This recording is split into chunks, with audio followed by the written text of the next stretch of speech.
I speak to you today with feelings of profound sorrow. Throughout her life, Her Majesty the Queen, my beloved mother, was an inspiration, an example to me and to all my family. And we owe her the most heartfelt debt any family could owe to their mother, for her love, affection, guidance, understanding, and example. Queen Elizabeth was a life well lived, a promise with destiny kept, and she is mourned most deeply in her passing. That promise of lifelong service I renew to you all today.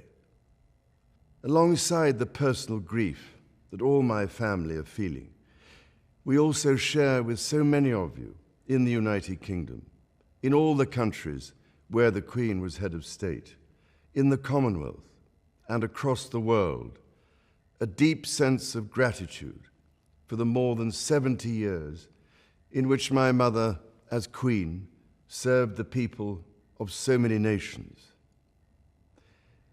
In 1947, on her 21st birthday, she pledged in a broadcast from Cape Town to the Commonwealth to devote her life, whether it be short or long, to the service of her peoples. That was more than a promise. It was a profound personal commitment which defined her whole life. She made sacrifices for duty.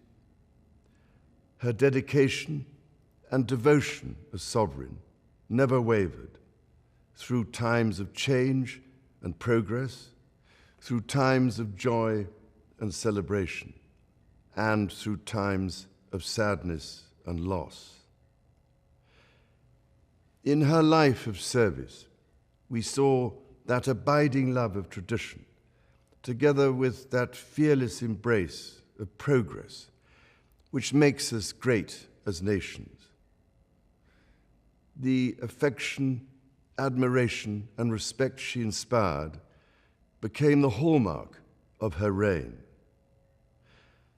And as every member of my family can testify, she combined these qualities with warmth, humor, and an unerring ability always to see the best in people. I pay tribute to my mother's memory, and I honor her life of service. I know that her death brings great sadness to so many of you, and I share that sense of loss beyond measure with you all.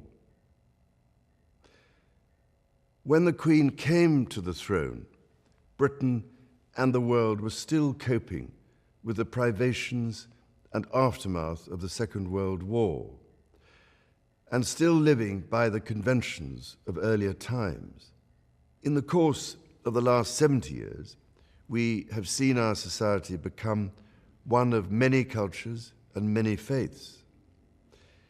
The institutions of the state have changed in turn.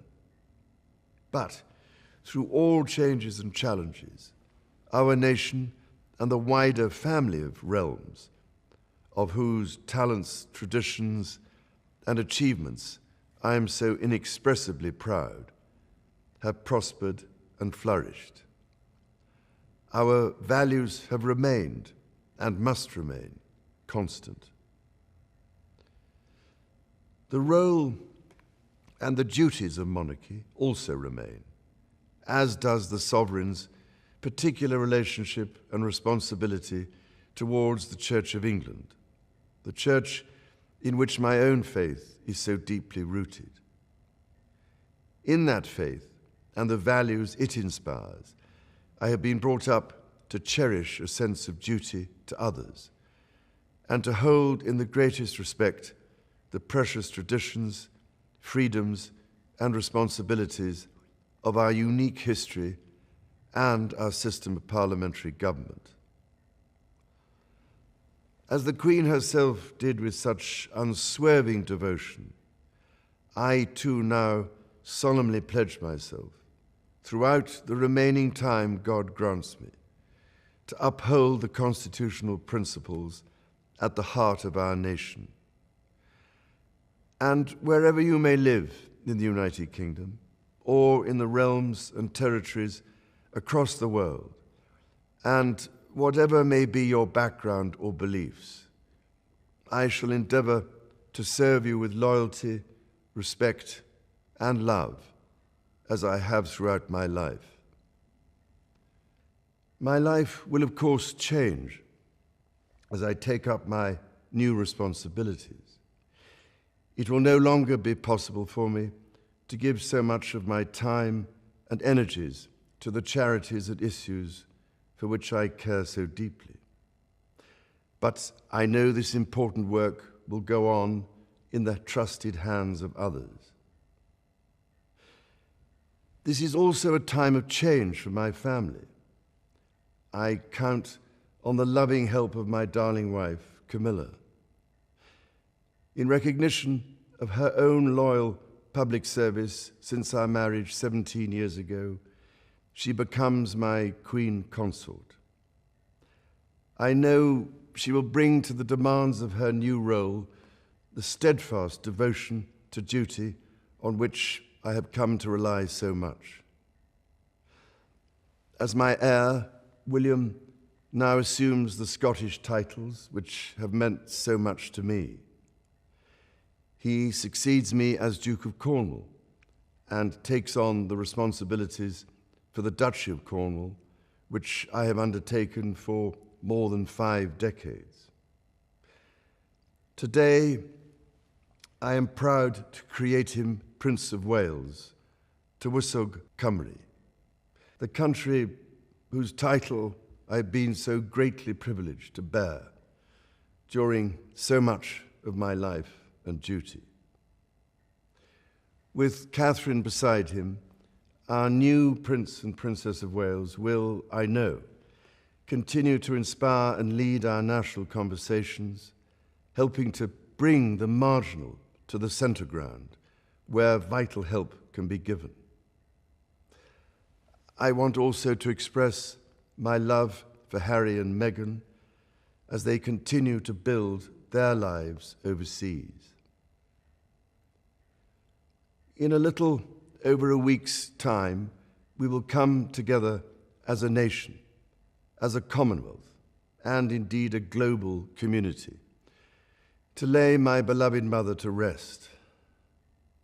In our sorrow, let us remember and draw strength from the light of her example.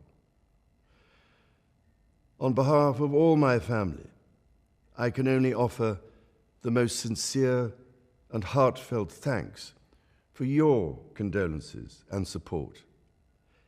They mean more to me than I can ever possibly express. And to my darling Mama, as you begin your last great journey to join my dear late Papa, I want simply to say this: thank you.